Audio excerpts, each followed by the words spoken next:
C'est juste qu'il demande beaucoup de détermination. Il faut vraiment avoir beaucoup envie de faire ce métier pour se lancer là-dedans, parce que tu as des hauts et des bas, et que si tu veux continuer, il faut persévérer. Ça demande, c'est ça la grande différence des métiers artistiques, mais pas forcément le théâtre ou les comédiens. Un peintre, c'est pareil, un sculpteur, c'est la même chose, un photographe, un cinéaste. Les métiers d'art sont des métiers de personnes déterminées. Tu vois? Il faut que quelque chose te brûle pour te pousser tous les matins à aller faire ce métier qui ne te rapporte pas beaucoup d'argent. Par rapport à ça, je peux répondre parce que moi-même, j'ai fait la formation en tant qu'acteur et en tant que metteur en scène. C'est difficile, c'est un métier à risque, au Maroc surtout. Mais il faut aimer. Il faut de la détermination, il faut aimer. Moi, je dis alhamdoulilah parce que je fais le métier que j'aime. Je ne cherche pas autre chose, mais l'essentiel, c'est qu'il faut aimer.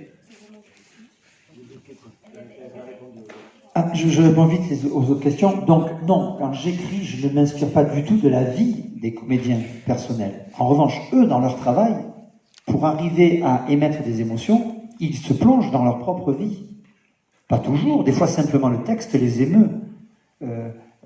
Mais bon, ça, ils pourraient répondre eux, mais en tout cas, moi, quand j'écris, je me dis pas, tiens, je vais choisir cette comédienne parce que son frère aîné, il a pourri dans une rue, tu vois. Parce que s'il fallait avoir vécu ça pour pouvoir jouer Antigone, on n'aurait pas beaucoup. Voilà. Donc, c'est leur métier, ils apprennent ça. Ils vont à l'école pour apprendre à faire ce genre de choses.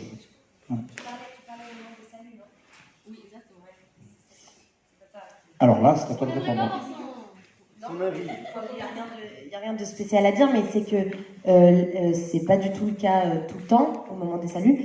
Mais là, c'est un peu ce qu'on a dit en début. Enfin, c'est vous. Enfin, c'est votre présence qui m'a beaucoup émue. Votre écoute, ce qu'on a vécu cet après-midi avec les lycéens qui sont venus nous voir cet après-midi. Et vous là, précisément des premiers rangs et tout.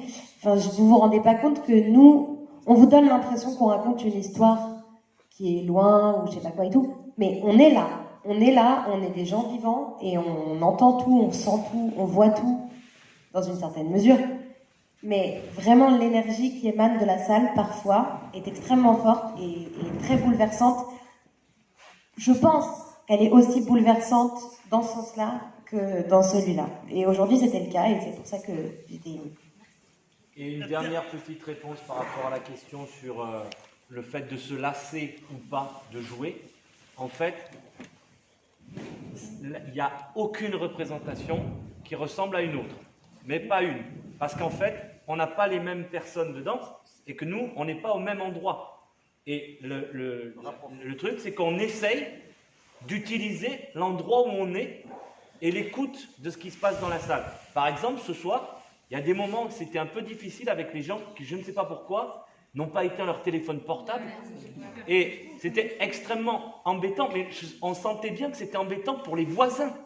Parce qu'il y a des tas de gens qui voulaient suivre l'histoire et tout.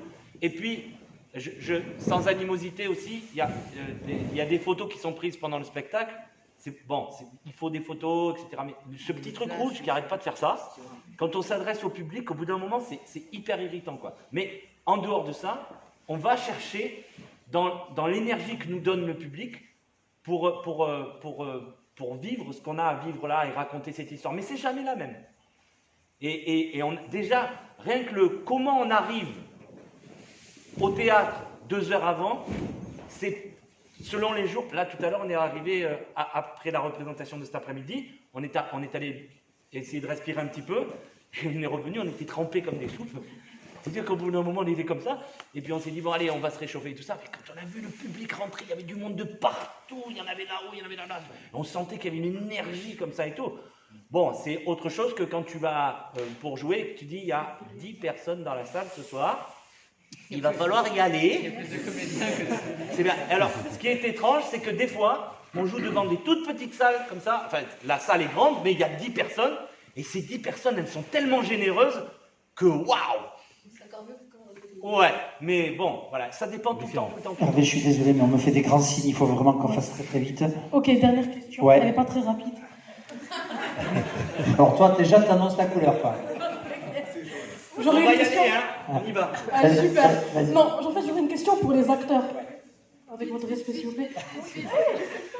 Ok, non, en fait, j'aurais besoin d'un tips, vu qu'on est, nous aussi on fait du théâtre, en fait, par rapport à la manière avec laquelle vous abordez les personnages. Prenons l'exemple de Patrick, je crois. On vous reconnaissait pas, enfin je vous connais pas, mais... Sur scène, on sait que c'est un personnage. On sait que c'est pas l'acteur. Comment est-ce que vous avez fait pour rentrer dans un rôle si profondément... Tu as ri. Si profondément qu'on vous reconnaissait pas, quoi. C'est vrai que c'est un personnage qui, comme il est travesti, ben, il y a encore plus de décalage par rapport à la réalité. Donc mais si tu utilises dans le théâtre des accessoires pour te changer aussi, dès que tu mets une perruque, que tu changes ton corps, effectivement, on ne te reconnaît pas. Donc c'est vrai qu'aussi le personnage permet cette... ne serait-ce que tu changes de chaussures, tu es obligé de marcher différemment, quoi. Tu tiens ton corps différemment. Tu vois, déjà, le costume, il te donne une forme. Il t'impose quelque chose, quoi. Ça, par exemple, c'est une des clés. Par exemple, si vous trouvez les chaussures de votre personnage, vous allez voir, ça va vous imposer une manière de marcher. Et cette manière de marcher va vous imposer quelque chose dans le corps. Et il suffit de l'attraper, de voir un peu où ça nous mène, ou de le contrer. Et puis le metteur en scène, il est là pour dire aux acteurs, bon, ça en prend pas. Ça creuse.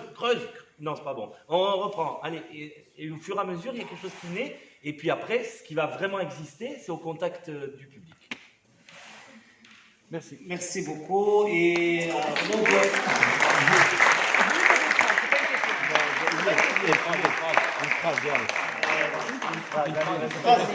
une phrase clôturée. Je remercie tous les gens qui ont travaillé dans le festival. Je remercie bien sûr ses partenaires de ce festival.